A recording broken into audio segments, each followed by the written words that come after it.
Okay. Yeah, this is the third, probably third session. The first session we had some introduction. Then we had Ashok Malhotra who came and spoke about the Jung model, how it applies to organizations and individuals, and which I find extremely interesting um, in terms of systemic work. And I have applied it in some ways. I found it very, very useful and better than many others, which are more renowned actually internationally.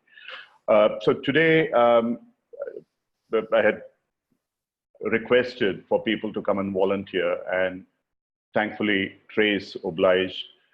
He's currently in Holland. He lives in Canada usually, and I met up with Trace some while ago, along with Alan Seal. Some of you may be familiar. Alan was my, in a sense, trainer and mentor when I did my coaching certification program several years ago, many years ago. And I've been sort of in contact with him. He, in fact, is going to partner with us in one of our mastery webinars later this year. So I'll let Trace introduce himself briefly. And after that, I'll just set the scene, and then we will talk about actual experiences in systemic work, both as a coach as well as, in a sense, as Trace said, as a manager who was involved in some of those systemic changes. Trace. Well, first of all, Ram and Magda, thank you for having me here. My name is Trace Hobson. I own a company called iKinetic Expansion, which does global training for managers and coaches in different parts of the world. And I live in Canada, as Ram already mentioned. And I'm one of the people that really has used Alan Seal's work, Transformational Presence. Alan is based out of Boston and works all over the world, and really applied that work in systemic coaching in a number of different projects and in different parts of my work. So I feel very grateful to be here and sharing with you. And so, you know, I think that we should just jump right in. So thank you for that opportunity to be here, Ram.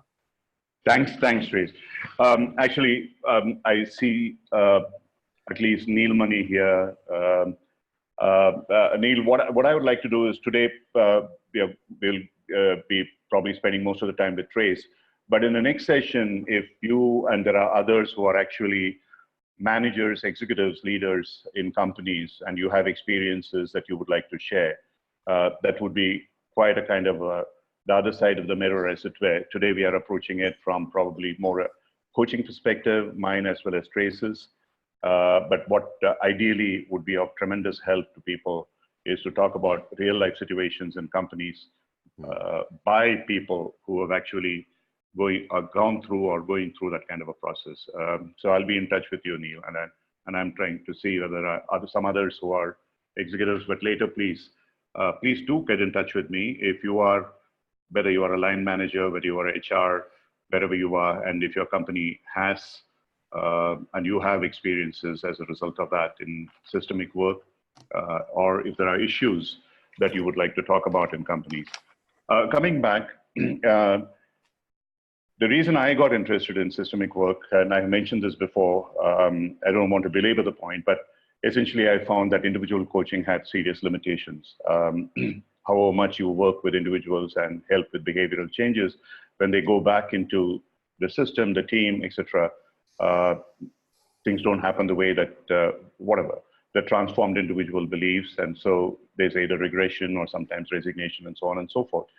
And so one of the questions I really ask, and if there are any of you who are leading HR functions and companies, should you really ask yourself, when I spend so much of money on coaching, because coaching does cost money, and at the end of it, apart from benefiting probably a few individuals, how does it really benefit the organization?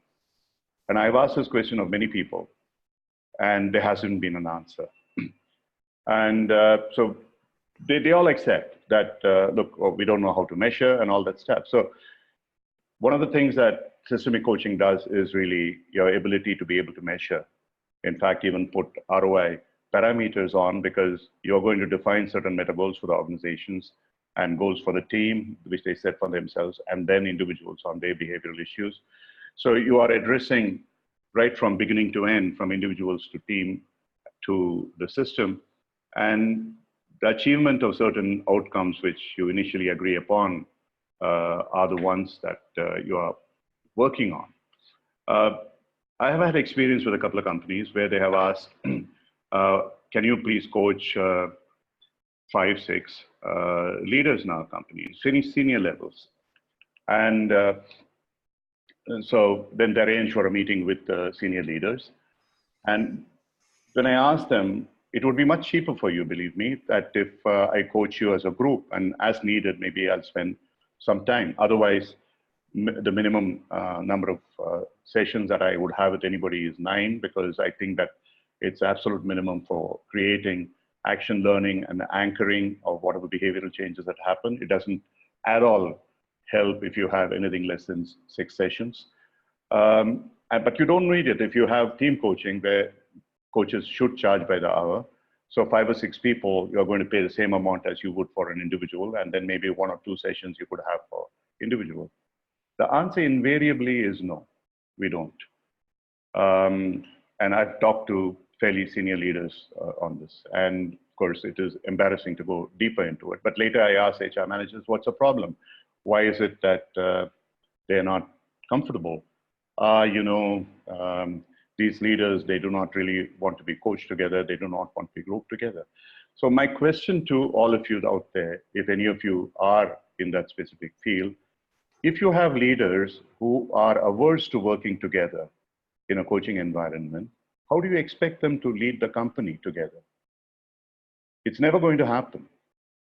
I mean, it's just something, it's like the gorilla in the room that we just don't want to see.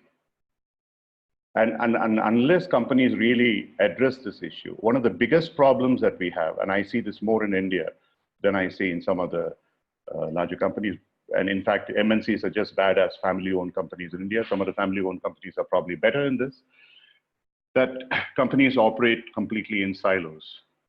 And they're all vertical, specifically designed, and each of those business leaders would rather cut somebody else's throat who's another vertical head, or then collaborate. I'm deliberately exaggerating. And this is pretty much in most companies, this is what I see today. And when I work with senior leaders trying to get them to collaborate with each other, it's with great difficulty finally they accept to do that, because the entire system of the reward and punishment system of corporations today is pretty much based on stars performing. And this is what Ashok in the Hume last time talked about in terms of the various universes. And one of the universes is purely about how individually you shine, perform, damn others. Collaboration is a bad word. So unless people like corporate leaders as well as coaches get together and try and convince companies that there is a great value in going for the systemic approach, not because of anything else, not that we are trying to promote something for our own benefit, because actually coaches would be earning less, actually, and spending more time with teams. It's much more difficult, actually, to work with teams than with individuals. And in spite of that, I would rather do that because that is what ultimately benefits the organization, and it would add significantly greater value.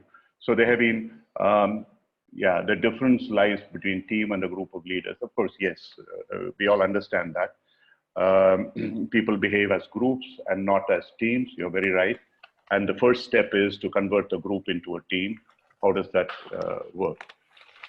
So what I'll do now is, what I'm familiar with, let me put it this way, are the kind of models with Peter Hawkins. We have talked about it briefly. We will cover it more in detail later. Peter Hawkins talks about various levels of systemic coaching, starting with the team as a bunch of individuals, the team as a team, the team as part of a system, and then ultimately in a larger ecosystem, which is including stakeholders and so on and so forth.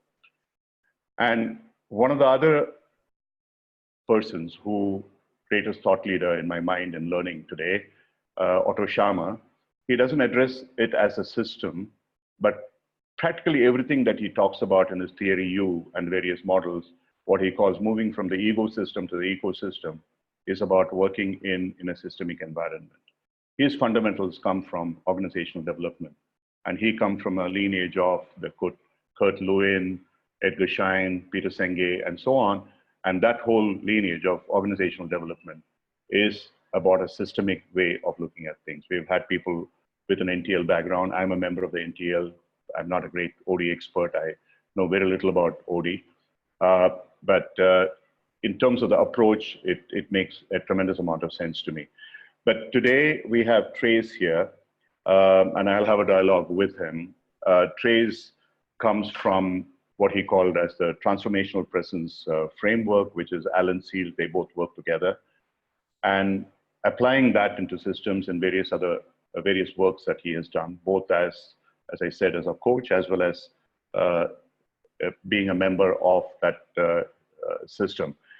So I would let Trace lead, talk about some of his experiences, and the audience can put in the chat. I can bring you on a webinar and I can ask him questions. Yes, Trace. Yeah, that's great. So thank you for that, Ram. I appreciate your perspectives and what you're sharing about systems coaching. The funny thing about systems that I first want to share is that there's oftentimes this sense that we do something outside of ourselves with the system. We don't.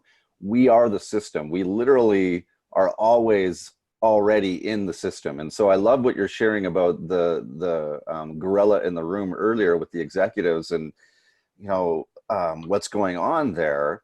And for me, as I listen to that, I'm actually already hearing the system and what the system is sharing with us through the fact that that is going on. And invariably what it comes down to is oftentimes in those types of siloed situations is that people don't feel safe. They don't feel like they can actually be who they are in that space with authenticity. And so it's just safer and easier to go, no, I'm just going to do my own thing and stay in my silo. I don't want to collaborate over there. And very closely associated with the level of feeling safe is listening as well, and listening from a deep level to what's going on in the organization, what's going on all over it. And for me, this goes back quite a few years when I was an executive in operations in Canada, running projects and running an organization that was extremely reactive, very high stress, high pressure. And I started to notice that there was this theme inside of this where I had to listen very carefully and care fully for what I was listening to in order to create an environment where we could get the work done, but we could also do that in a way that served the human spirit. And this is the constant thing is, yes, we need to be practical and we need to get the work done. You mentioned ROI. I also structure everything that I do around the key performance indicators that are wanting to be served in the project with the organization I'm working in. So when we do a systems approach or a coach engagement, I'm listening to the organization, I'm listening through the individual. And for me, it happens in 4 channels of awareness. It happens, first of all, in the individual channel of awareness, my awareness. And I need to notice that because oftentimes I think that in the past, I would have been a very reactive manager rather than a responsive listening manager, listening coach. And really, I can listen very deeply to what's going on inside of me as I'm engaging with the people in front of me, with the organization, with the department, with the whole system, the ecosystem. That's the first channel of awareness. The second channel of awareness is that person over there, my team over there. What is going on for them over there? And if I'm listening deeply to the first channel of awareness with compassion and really, really in presence, I can hear in a different way than if I'm reactive. And then I can also hear the group, the team, the person in front of me in a new way as well. That second channel of awareness, the other person, shows up in a much different way. And I can start to hear what wants to happen underneath that group, who that asks me to be as a space holder, and what that asks me to do as a system input. And that takes me into the channel that's the third channel of awareness, which is between me and that other person or that other group. And that's the space in between, where intentionally, as a system input in a systems perspective, I can actually intentionally go into that space and embody the change that wants to happen with the organization.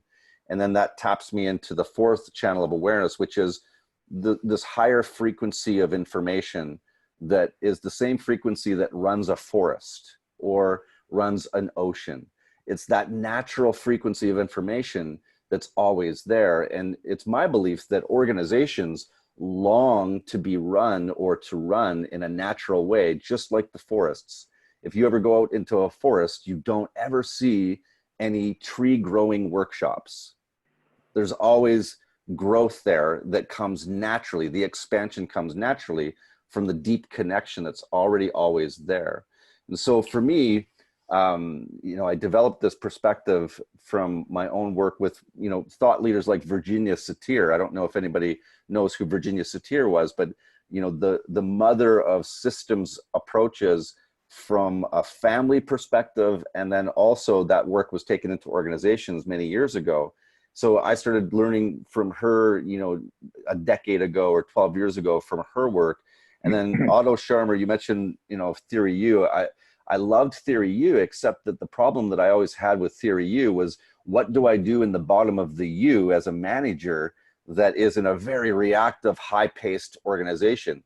If you try to tell everybody to slow down, you might find that the response is not always that positive. So, what can I practically do as a system input? Well, for me, what that taught me, and my work with transformational presence has taught me, is that I literally am the system input. And as I show up, that has a huge effect on the space that's created for the people that I'm serving, whether that's an individual, a team, or an organization. And, so I think that it's much, for me at least, it's much simpler than the sort of the large theories. I am a practitioner and a very pragmatic person. So I know when I'm finding something that's working from the inside out, then I know I've found something. And about 3 years ago, I had a client that I was working with who is an executive in the healthcare system here in the Netherlands. And this client was a director of a large team in a healthcare organization that was going through a massive transformation, and a transformation that had been going on for about 3 years by that point. And they struggled with so much drama and reactiveness because the people in the organization were there to serve the clients. And when the fiscal pressure started to come down on them to change the way that they were doing their billable time and to do more tasks with less and to do that in faster periods of time, of course, her team was up in arms with that. And so I was her coach, and I took her through a year-long mentorship process. And that's another thing too, I think that is important to mention, is that these things are shifts and changes happen in the time that they take. And sometimes that takes a little longer. And it might feel at first like we're slowing down and we're not getting as much done. But what we found as she and I began to work together was that everything else sped up very, very powerfully. And so we were working together, and I was coaching her in the way that I'm describing to you now, with the 4 channels of awareness and with transformational presence. And, I developed from transformational presence the 4 channels of awareness and how to apply that practically in her role. She was great in that as she was invited to respond and to show up in her fullness, she and I worked together so that she could do that. And she started to do just that. And, in transformational presence, we have 3 questions that Alan Seal has brought to us that are wonderful questions. The first is, what wants to happen here from a higher perspective? What is it that really wants to happen? Not maybe what do I want or what do you want, but what wants to happen from a systemic perspective? And then who does that ask me to be? Who do I want to be, and who does that ask me to be? And then the third question is, and now what does that ask me to do in one step, just one simple step? And so we worked together in that way, and she had a wonderful ability. Caroline Veerman is her name. And she had a wonderful ability to say yes, to simply say yes to what was showing up. And so she took those steps, one step at a time. Well, as time went on, we felt led to create a pilot for a small team of 6 women that were on the verge of being torn apart as a team. They couldn't assimilate the changes that the organization was bringing to them. they were having a lot of difficulty. And so what ended up happening was it was a last ditch effort to work with this team. And so Caroline and I designed a prototype for them. It was a 6-session training for these 6 Dutch women. They had never done anything like this before. They did it in English. They did it online. And so we started to work with them. Within 3 sessions, everything had shifted for them, and they began to show up in a different way, more responsibly.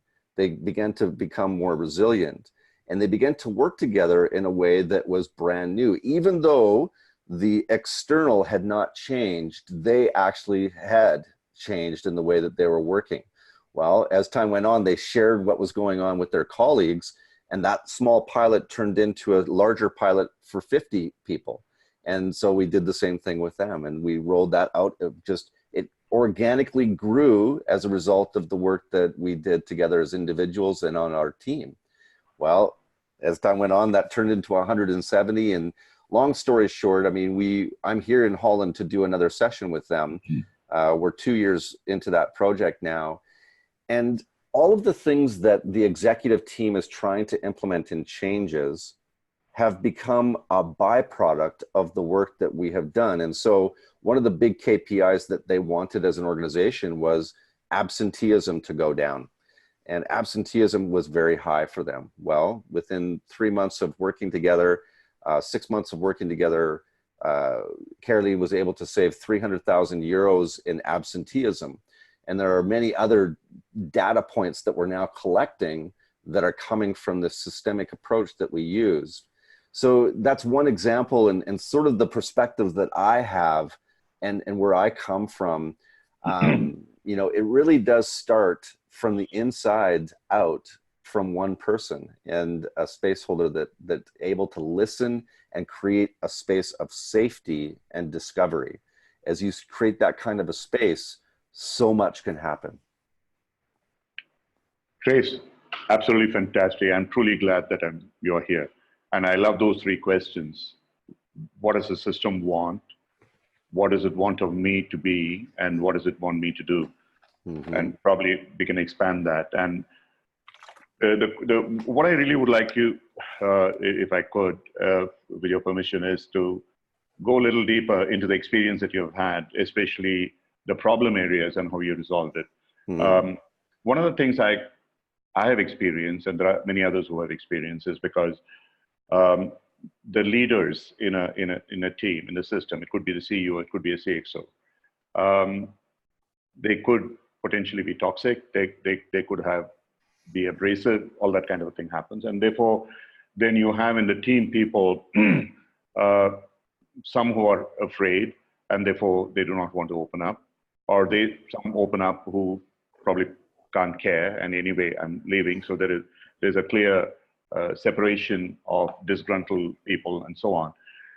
And even in cases where things are fine, I always notice that if there are 10 people, there is at least going to be 1 or 2 who are going to, at the very least, think differently, different from other people.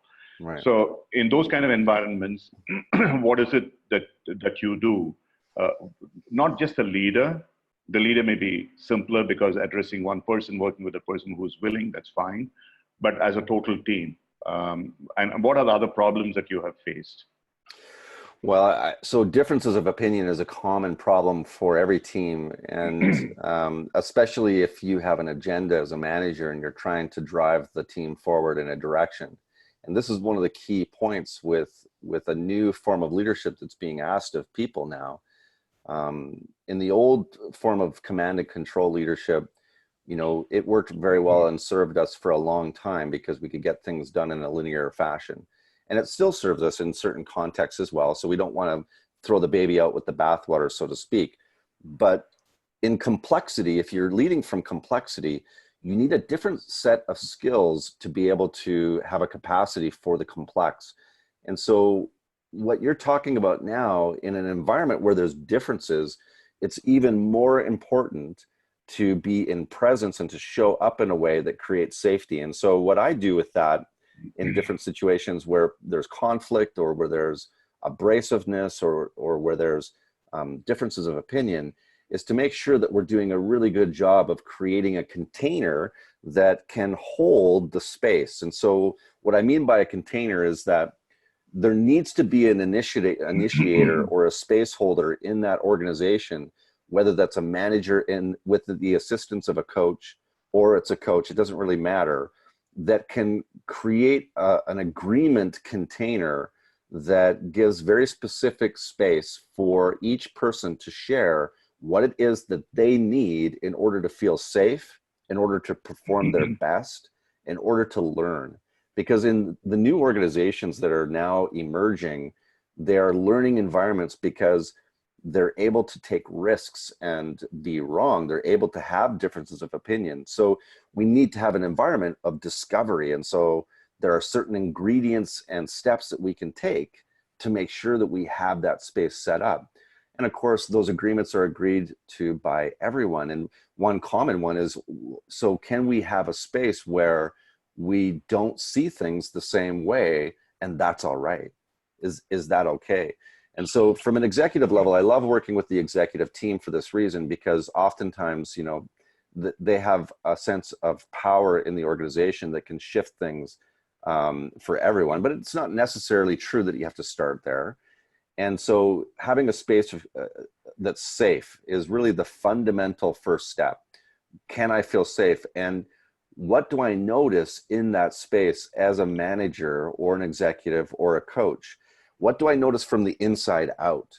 And so oftentimes coaches come into organizations and they think that they have to be the one that's perfect, and they have to be the practitioner, and they have to, you know, be that. I look at it a little bit differently. As I go into a situation like that, I'm listening very carefully to what's going on inside of me and also what's going on outside of me.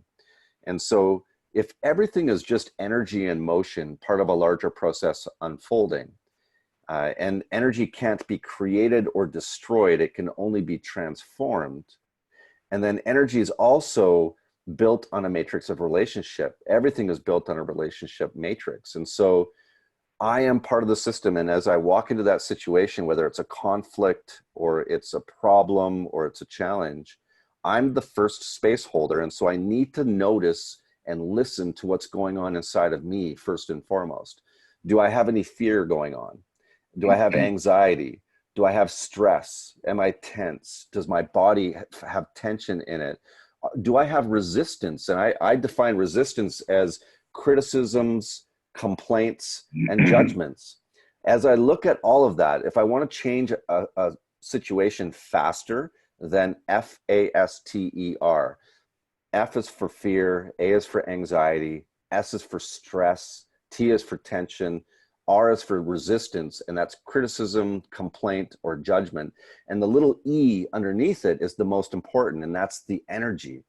Energy isn't good or bad, it's not right or wrong. And so as I notice those things going on inside of me, I can begin to work with that energy in a very specific way so that I can create a space for change and transformation. And so as I do that, I become a literal, sort of like a tuning fork that rings a chime. And then I can also invite those other people into specific exercises, tools that will help them to also notice their energy and begin to work with their energy. And so that's based on the 3 fundamental principles of transformational presence as well, which is number 1, that everything is energy in motion, part of a larger process unfolding. It's all about energy. Number 2 is that you can't create or destroy energy. You can't make it go away. You might as well work with it and learn how to work with it. And number 3 is that everything is built on a matrix of relationship. My relationship with you, my relationship with the situation, my relationship within myself, that's the space in between where all the powerful things happen. And so this is the fundamentals. So anytime I have a conflict or anytime I have a disagreement or any kind of energy like that, I actually get really excited, because that means there's lots to work with in a very specific way to see transformations happen very quickly. If we can work with that energy, everything else happens very, very fast. So that's been my experience with that. So from a practical, as you said, this is something that you've experienced, Trace. So Can you let the coaches here know what exactly was the process that you use, apart from the three questions that you talked about and the Right. whole concept of energy and so on? But in specific steps, for example, it took you 2 years and it created some change in these people. Right. So what would have been the milestones, and what were the problems that you faced, and how did you overcome them? How did they overcome them? Well, if you're a coach, specific. yeah. So let's use the example that I've already brought into the space, which is Caroline Veerman, and working with her and then seeing how that developed. So in order to do my work in the world and to serve in the way that I do, I need to be willing to do my work inside of me. And so if you're a coach, I don't know if any other coaches have this experience, but oftentimes when you have a client, a difficult client, and they're going through a difficult situation, and you sort of run out of, tools, it's like, what do I do? You kind of hit the wall. You hit the wall within yourself. And so that is the first channel of awareness. And as I hit that wall with Caroline Veerman at different times, if I had not been willing to do my work inside and work with the fear, the anxiety, the stress, the tension, the resistance within me, the judgment within me, then I would not have been able to create a space where she could step in and do her own work. I was willing to do my work inside in very specific ways and my own practices and using the tools of transformational presence. And so as I did that work, as I responded to that inner dialogue in a different way, what happened was then she was hitting her own fears. She was a manager going into an organization that was in complete chaos and oftentimes couldn't find her voice or her power. She was very afraid at different times because she was not sure about what would happen from management. She was a director in that organization, but in any organization that's going through a big reorg or restructuring, people are afraid. They're just afraid. They don't know what's going to happen. They're in uncertainty. And she was one of those people. And so when I did my work and then created a space where she could do her work, that energy that I'm talking about was something she began to work with in a very specific way, with transformational presence and with her own commitment to doing her work from the inside out. So I would hit the wall, she would hit the wall, and I'm using the wall as a metaphor, basically. If you ever get to a place in your life or in your work where you don't have any answers, where you're uncertain because everything you've tried is not working, and you are still there going, yes, I've got this problem to get through and I don't know how to get through it, that's the wall. That's the wall right there. And I don't know about others, but I've been in that situation as a manager, as an executive, and as a coach many, many times. And so when we hit that wall, the conversation normally in the past, when I was much more reactive, I would have been shining the light outside of myself and just trying this or trying that. Well, the consequences of that led me to slow down and to do the inner work that wanted to be done so that that space could come out of me, and so that Caroline Veerman could also do her work as well. Now, this might sound super simple to people, and it's on one level it is very simple, but it's not easy. It's much easier sometimes to look outside of yourself than to look inside of yourself. And so doing the work of looking inside of yourself has a huge impact, first of all, for the coach, second of all, for the people that coach works with, and then what wants to happen on a larger scale in the system as well. Because if you listen at this level, what invariably happens is the forest wants to grow in the direction it wants to grow. And it will then take you out into the world.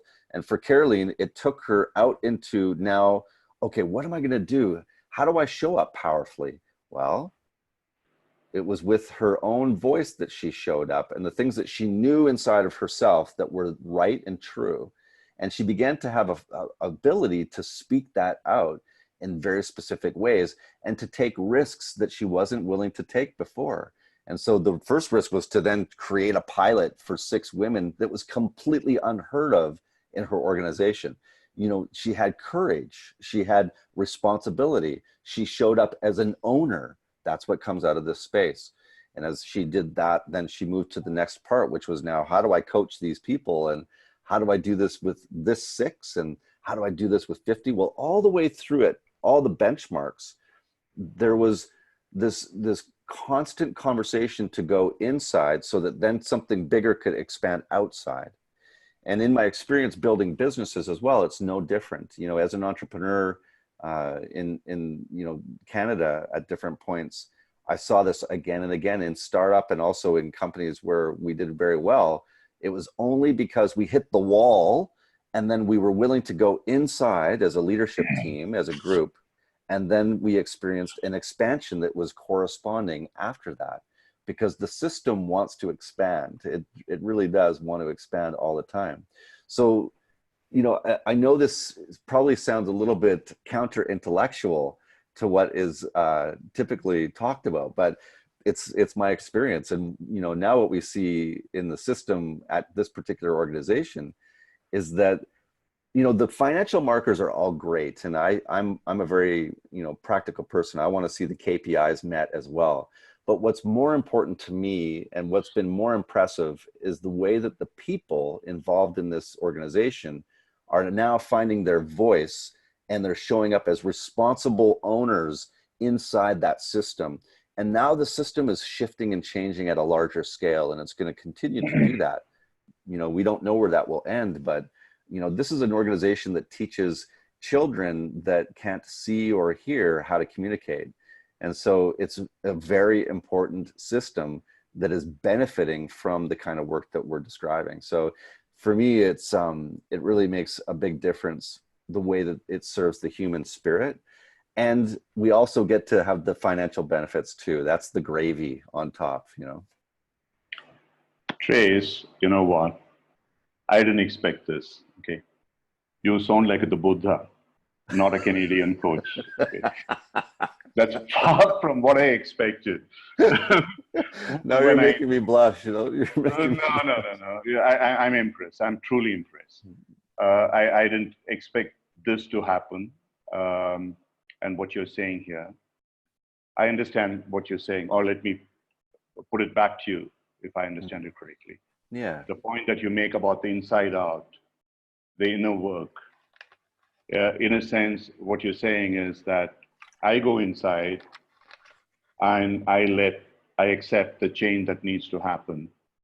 And in some indefinable way, that gets translated into the other people there, this leader and other people there. And literally, yeah, sorry, go ahead. Yeah, I mean, it requires a tremendous amount of faith. Well, so one of the things that I think at first it's like any other new skill that you learn, it feels unfamiliar and a bit scary to try it. But I'll tell you that once you work in this way and then you find the practical way that it gets things done, you can't go back to the old way anymore. Because, you know, I live in British Columbia, Canada, so I'm on the west coast of the country. And so it's about 163 million acres of forests. And so we have a massive amounts of forests. And when I walk into the middle of the forest and I slow down and I listen to the trees and I listen to the sounds that are there, the life that's there, I immediately anchor and connect deeply within myself. And so it is about doing the inside work so that you can do your outside work. And that's the practice. It's not a methodology in the sense of the linear. It's a practice that we're invited into.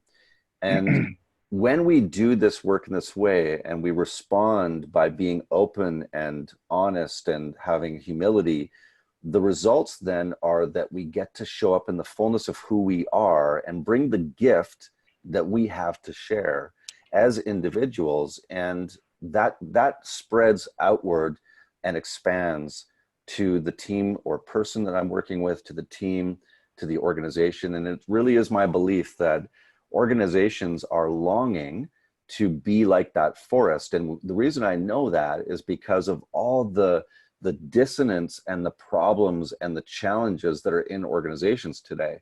You know, people we're never meant to work in the way that a lot of organizations in command and control models work. And we know that because we just aren't happy in that.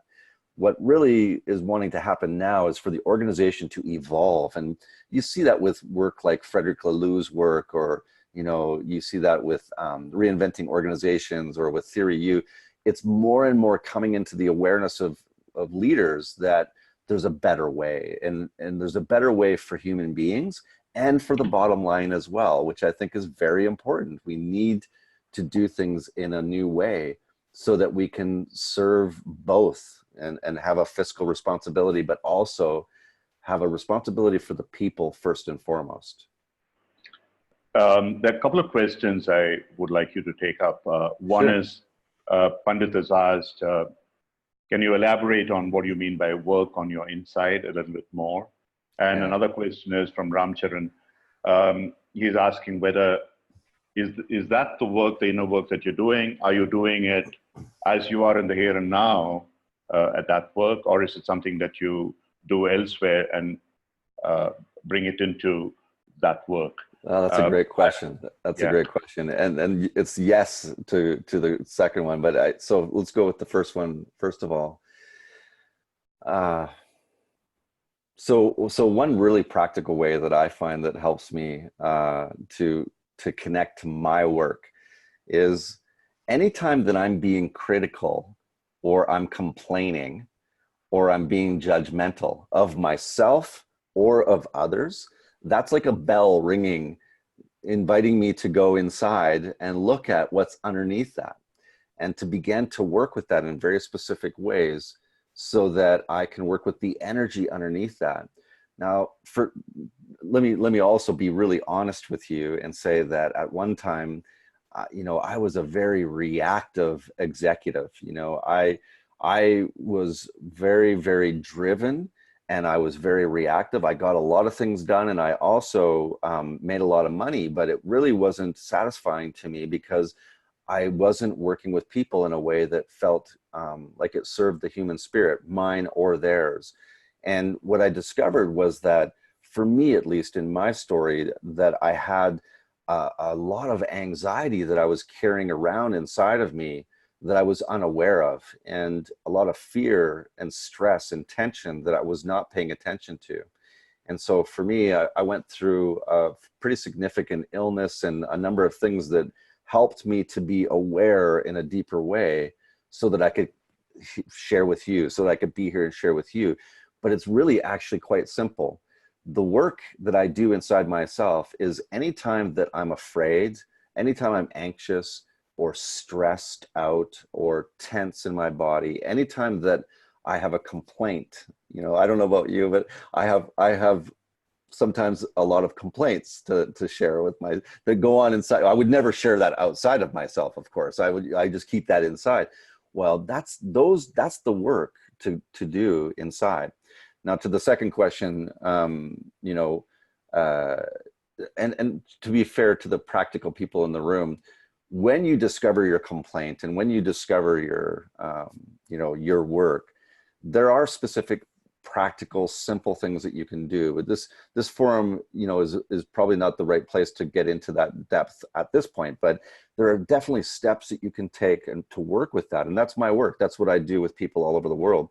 So the second question: when are you doing your work? When are you doing it somewhere away from work and then doing it at work? For me, the answer is both, because there are things, definite interventions that I've done over the years and that I do in my practice as a human being to show up in the way I'm describing. But it's moment by moment. There is a conversation that's going on underneath the moment that has no words. There's an energetic conversation going on right now that you can hear, that I can hear, that oftentimes we ignore, but we're invited to listen to that conversation because that will serve us very powerfully. So the practice of the here and now, listening right now, what's going on inside of me right now. And then also to do specific things to retreat and nourish my soul and nourish my spirit and nourish my mind and my body, to do things that will help me to hold a space. Because as space holders, we need to have the capacity to be able to hold the space that I'm describing, because when you go into organizations that are very, very difficult, you need to have that resilience. Otherwise, you'll have a tough time. Can I ask you this? So, uh, are you doing that inner work now?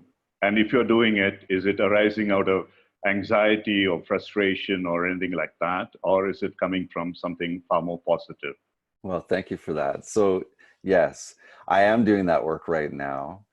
And as I'm listening below all those things that are, so the reason I frame it the way I do is because usually for people, they're very aware of the fact that they've got fear or anxiety or stress or tension or resistance.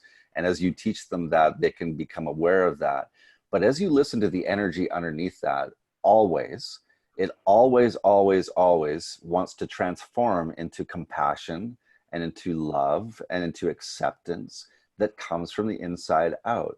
And so right now I'm working with that love and that acceptance and that compassion, and I'm listening to it, and I'm holding a space that is an offering. It's a service. I'm here to serve, right? So, thank you for that, Ram. That's a very nice distinction. So, in a sense, I mean, there have been several questions wanting exactly to know. Unfortunately, all of us feel the need for taking away tools, right? I mean, so Yeah. obviously people really would like to take away that tool from you and practice it. So is it a meditative process? Is that something which you could give them a few tips on how exactly can they go inside and practice a bit of, not as well as you do, but at least to start with it? Well, so there's a number of tools and frameworks. I would actually really highly recommend Alan Seale's book on this, transformational presence. He has a tools book that's just wonderful, wonderful resource. And when you have him come in, he'll definitely go over that. There's a few different tools that we could do right now, in fact, and well, why don't we just do one? How much time do we have right now? About 10 minutes. Okay, so let's in 10 minutes, let's do a tool. Let's do an exercise that is based on transformational presence that'll help you. So Brilliant. Just right now, as you're sitting in your chair and you're all, listening to all this information and you've got everything going on, if you could just sit in your chair and feel your body in your chair for just a moment and take a deep breath and put the pens and the pencils down and put the electronic devices down and just be here and now for a moment and take a deep breath.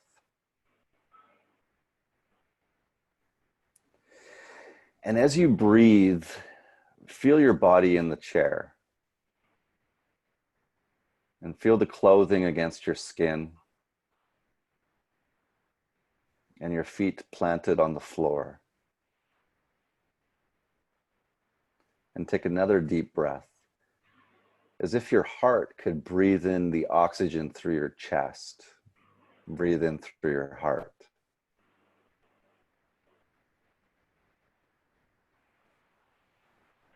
And as you breathe like that, and you notice the conversation that we're talking about, bring into your awareness a challenge that you've got going on right now. And don't worry, you don't have to, solve it. You just need to be aware of what the topic is.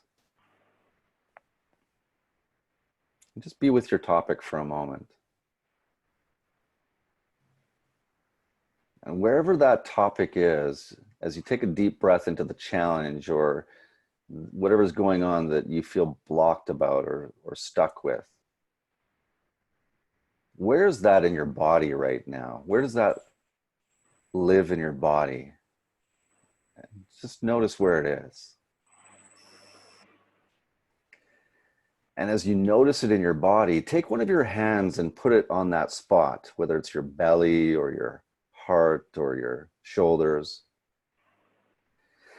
And take a deep breath into that spot.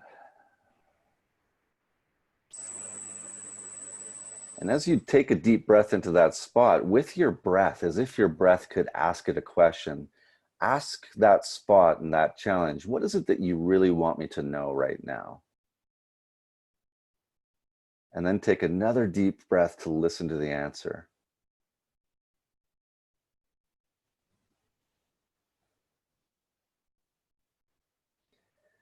And as you receive whatever it is that you sense and feel, whether it's a word or a picture or a sound, take another breath and ask that space, who is it that you are asking me to be right now?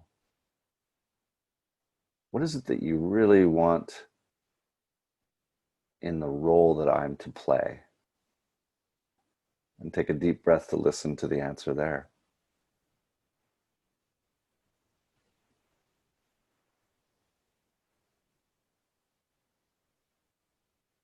And as you sense into this space, ask this spot inside of you, what is it that you want me to take as one step in the next 24 hours?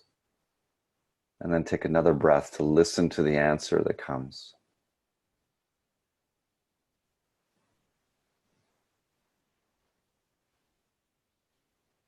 Now, if you take a moment now and you can grab your pens and your paper and write down a couple of notes that you discovered in this space. As you're writing what you discovered here with this very short exercise, write also down an answer to the question, who do I get to be when I do this?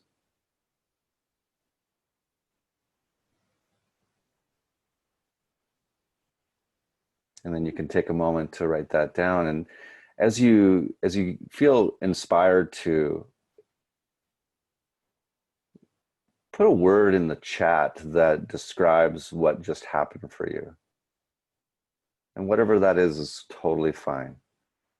You know, if nothing happened, that's okay too. It's not about it being a certain way. It's about it actually just listening to what's going on.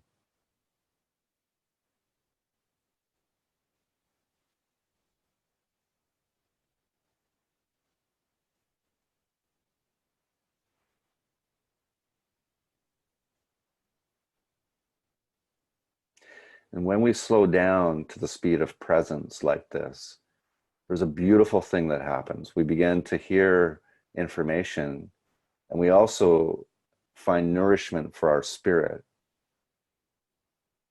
so that something new can happen.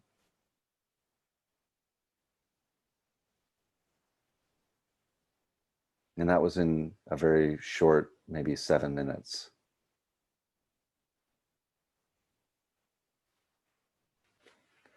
So let's just take a look at the chat and see what we see here.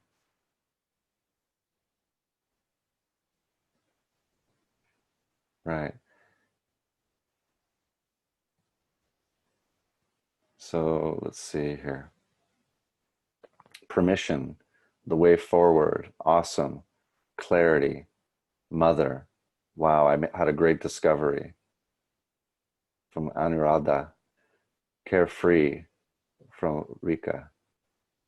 Reconnection to self, very relaxing and calming. And I love Leo's comment. Unfortunately, I felt nothing within my body. And so just notice that, Leo, and that is important information too. And it's not something that we need to make right or wrong. It's just what it is. And it's great information to pay attention to. Neil Manny says, intuition at best. And I won't say that one. Katie's Shah, feeling calm, acceptance. You know, that's beautiful. Beautiful, beautiful. So when we work in this way, now what is the action step that is being asked of you? And who are you being asked to be in this challenge? Who is this challenge really asking you to be? And this is a completely different way of looking at it, but you know, what wants to happen? Who is it asking you to be? And what is it asking you to do as a transformation step? There's transformation from the inside, and then there's an action step. What is the action step? And you can put that in the chat if you feel compelled to or inspired to share too. What's your action step in the next 24 hours? And if you don't want to, that's okay too.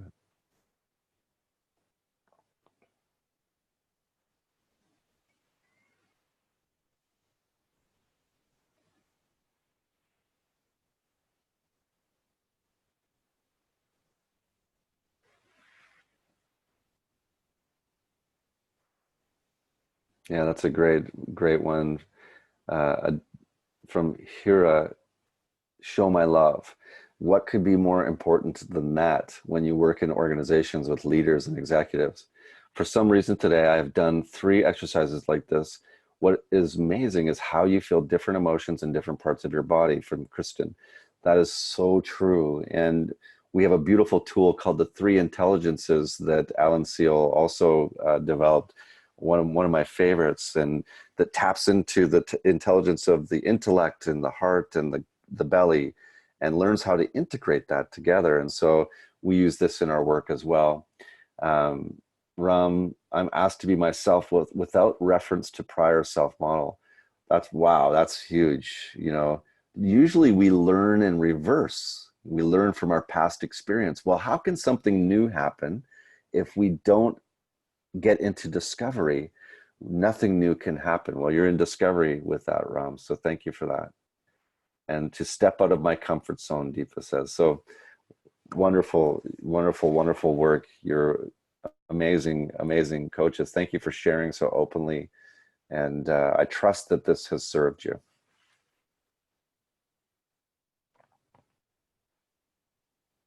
You're on mute.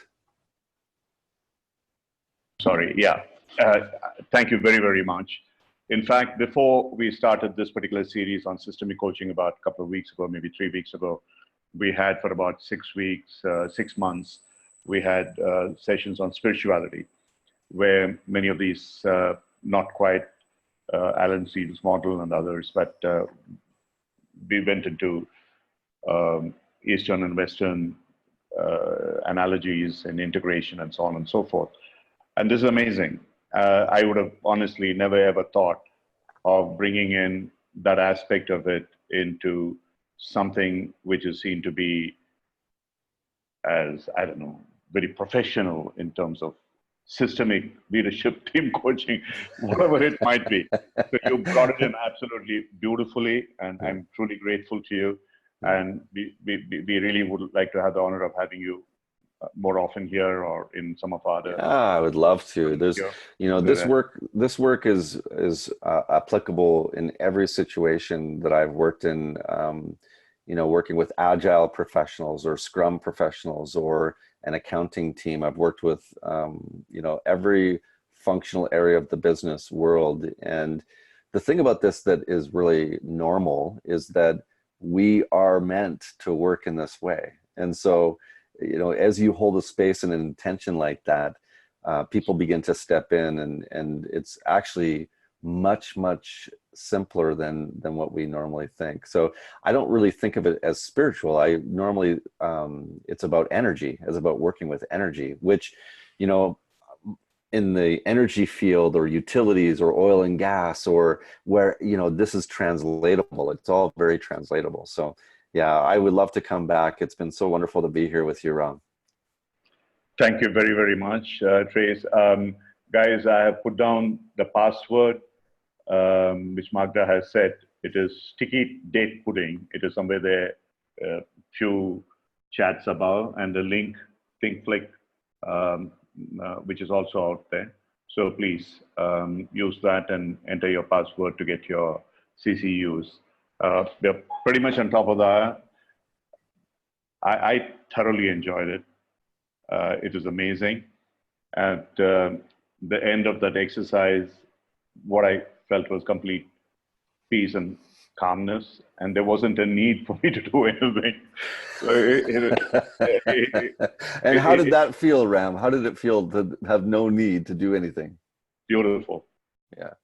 A complete state of acceptance in terms of, yeah, this is where we are. This is where we are supposed to be. So that's exactly what you're saying. Okay. Once again, absolutely wonderful having you. I mean, you can't imagine how happy we are to have you here. Thank you. Thank you so much. You're very kind. You're very kind.